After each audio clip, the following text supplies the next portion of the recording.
कोल्ड्रिफ और नेक्स्टोड डीएस जैसे cough syrup का नाम तो आपने सुना होगा आजकल। नमस्कार दोस्तों, आज हम एक गंभीर विषय पर बात करेंगे।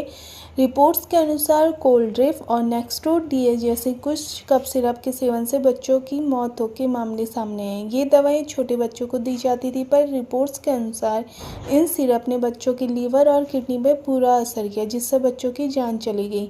इसलिए बिना डॉक्टर के प्रिस्क्रिप्शन से मेडिसिन ना लें और इस वीडियो को ज़्यादा से ज़्यादा लोगों तक पहुंचाएं ताकि माता पिता सतर्क रहें और मेरे चैनल को सब्सक्राइब करना ना भूलें।